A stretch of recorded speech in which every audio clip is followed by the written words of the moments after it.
नमस्कार। How much food, how much water and how much sleep do I need, ये सवाल अक्सर मुझसे पूछा जाता है। तो मैंने सोचा एक वीडियो के ज़रिए मैं इसको आंसर ही कर दूं। आपको कितना खाना खाना चाहिए ये दुनिया में कोई और नहीं बताएगा, ये आपका शरीर बताएगा। भोजन क्या है? मैंने बताया था ना, आपका शरीर 5 तत्वों से बना है, धरती, जल, अग्नि, वायु और आकाश। तो जो भी फूड हम खाते हैं, what ever food you eat, that is the element of earth. ये धरती तत्व है हमारे शरीर में। इससे होता क्या है, अगर ब्लंटली मैं बोलूं तो रिपेयरिंग होती है।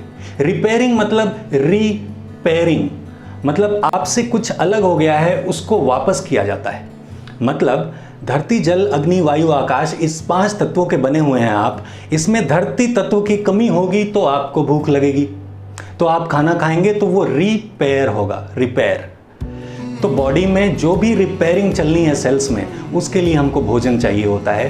तो जितनी भूख हो और जब जब भूख लगे तभी खाना है और उतना ही खाना है। फॉर एग्जाम्पल, कभी कभी ऐसा होता है कि हमको एकदम भूख नहीं होता है, बिल्कुल नहीं खाना चाहिए उस समय। फीवर के केस में ऐसा होता है, जुकाम के केस में ऐसा होता है, क्योंकि अगर बॉडी डाइजेस्ट नहीं कर रही होगी, आप फूड उसको नहीं देंगे तो जल्दी रिवाइव करेगी, इसीलिए बॉडी कम खाना मांगती है। तो हमें बॉडी की सुननी चाहिए। कई बार ऐसा होता है कि हमारे रॉन्ग फूड हैबिट से, जैसे हमने फास्ट फूड ज़्यादा खाया है या फिर तला भुना ज़्यादा खा रहे हैं, तो उससे क्या होता है, शरीर उससे भी कम खाना मांगती है। तो तब भी हमको शरीर की सुननी चाहिए। मतलब जब शरीर खाना न मांगे तो हमको उसको बिल्कुल खाने नहीं देना चाहिए। हाँ, ये ज़रूर ध्यान देना चाहिए कि अगर आपको भूख कम लग रही है तो ज़रूर कुछ गड़बड़ है, आपको अपने फूड को करेक्ट करना चाहिए। और पहला करेक्शन ये है कि you start eating more and more fruits. आप फ्रूट्स ज़्यादा खाइए। आपको अगर काफ़ी टाइम से भूख नहीं लग रही है, आपको भूख बढ़ाना है, तो आप फास्टिंग पे चले जाइए। वीक में 1 दिन फास्ट रखिए और फास्ट के अगले वाले दिन आप बहुत सारा फ्रूट्स खाइए। इससे आपकी भूख बढ़ेगी। और जब भी हमारी भूख बढ़ती है तो हमें अपने शरीर की सुननी चाहिए। ऐसा नहीं कि अरे इतना ज़्यादा नहीं खाना है, नहीं, शरीर खाना मांग रहा है तो आप उसको देंगे।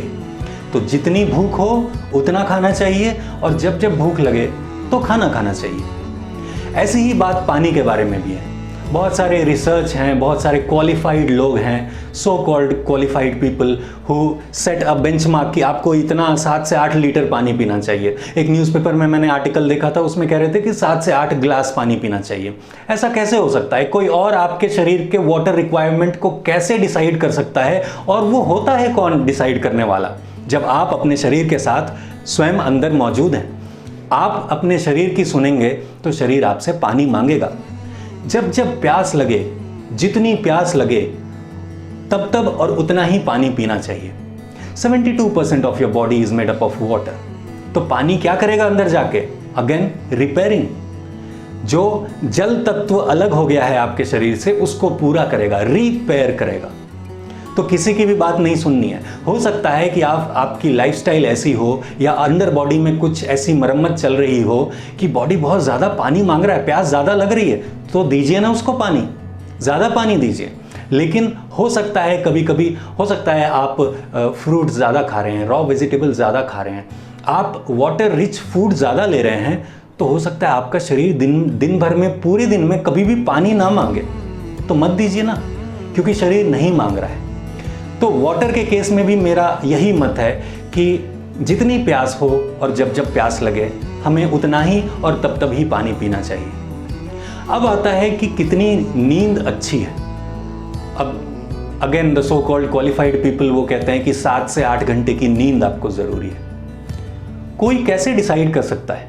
How can somebody decide the amount of sleep for your body? Sleep is also a type of repairing. जैसे हम गाड़ी चलाते हैं, अगर आप 12 घंटे तक लगातार गाड़ी चलाएंगे, फिर उसको 12 घंटे तक शांत रहने देंगे, तो वो गाड़ी का इंजन ठंडा हो जाएगा, वो वापस से अगले दिन फिर से 12 घंटे चलने के लिए तैयार रहेगा। लेकिन आप 24 घंटे गाड़ी को चलाते रहेंगे तो हो सकता है कोई पार्ट ब्रेक डाउन हो जाएगा, गाड़ी आपकी कोई पार्ट खराब हो जाएगा, फिर मैकेनिक के पास ले जाना पड़ेगा। तो स्लीपिंग इज मेंटेनेंस। जब हम रोज़ सोते हैं तो जो भी हमारे सेल्स ने काम किया होता है उसको आराम मिलता है, इंक्लूडिंग ब्रेन। और फिर से वो रिजुविनेट होता है अगले दिन के काम करने के लिए। तो नींद का कोटा भी आपको जितना शरीर मांगेगा उतना पूरा करना ही होगा। मैंने देखा है लोगों को या फिर बच्चों को, वो रात को सोते हैं 7-8 घंटे और फिर दिन में भी उनको 2-3 घंटे सोना पड़ता है। तो उनके नींद का कोटा वो 9-10 घंटे का है। एक बात मैं बताना चाहूँगा, ये बात मैंने कहीं नहीं पढ़ी है, ये मेरा अपना ऑब्जर्वेशन रहा है कि जितना आपका पल्स रेट होता है ना, उतनी ही आपकी नींद होती है। मतलब अगर जिसका पल्स रेट 70 होगा ना, तो 7 घंटे वो सोएगा तब उसकी नींद पूरी होगी। अगर किसी का पल्स रेट, हार्ट बीट वो 90 के आसपास रहता है तो उसको 9 घंटे की नींद चाहिए होती है।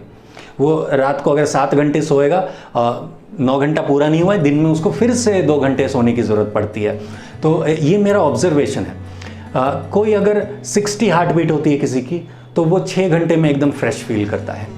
मेरे पेशेंट्स मुझे बताते हैं कि सर पहले तो मैं 8 घंटे सोता था और अब मैं 6 घंटे सोता हूँ। तो रीज़न यही होता है कि पहले उसका पल्स रेट 80 था, अभी मेडिकल न्यूट्रिशन पे हार्ट बीट उसका नॉर्मलाइज हुआ है, 60 आ गया, तो 6 घंटे में उसकी नींद पूरी हो जाती है। अगर आप उन जानवरों को देखेंगे ना जो बहुत तेज़ मूवमेंट्स करते हैं, जैसे चूहा कैसा इधर उधर ऐसा देखता है, आराम से थोड़ी देखता है ऐसे। तो चूहा की जो हार्ट बीट होती है वो होता है ड्रर ऐसे चल रही होती है। वहीं दूसरी तरफ एक कछुआ होता है, कछुआ का मूवमेंट कितना स्लो होता है और उसकी हार्ट बीट डक डक डक डक इतना स्लो होता है। और आप देख लीजिए चूहे का लाइफ स्पैन क्या होता है, 1 साल, और कछुए का 105 साल, 125 साल। और मुझे लगता है कि इस बात को सद्गुरु भली भांति जानते हैं और उनसे हम एग्जाम्पल ले सकते हैं। वो सिर्फ 3 से 4 घंटे रोज़ सोते हैं और ऐसा वो 30-35 साल से करते आए हैं।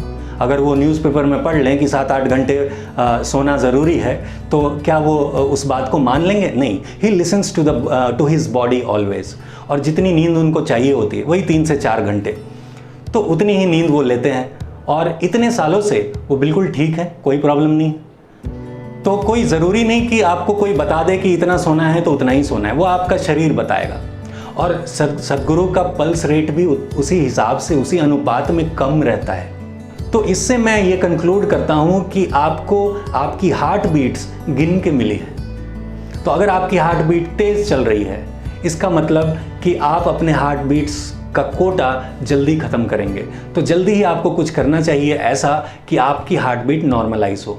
हार्ट बीट अगर तेज़ है और आपको नींद भी ज़्यादा आ रही है, इसके बहुत सारे कारण हो सकते हैं। हो सकता है कि आप जो दवाइयाँ ले रहे हैं उसकी वजह से हो सकता है टेंशन की वजह से हो, और एक बहुत बड़ा कारण है कि अगर आप झूठ के बहुत करीब हैं और सच्चाई से दूर हैं तो आपका हार्ट बीट तेज़ होगा, आपको ज़्यादा सोने की ज़रूरत पड़ेगी। तो उम्मीद है आज की बात आपको समझ में आई और ये बात आप ध्यान रखेंगे कि कितना खाना है, कितना पानी पीना है और कितना सोना है, इसमें आप दुनिया में किसी की ना सुने, सिर्फ अपने आप की सुने। आपका शरीर आपको बताएगा how much sleep, food and water you need. फिर मिलेंगे, तब तक के लिए स्टे हेल्दी, एंजॉय लाइफ। नमस्कार।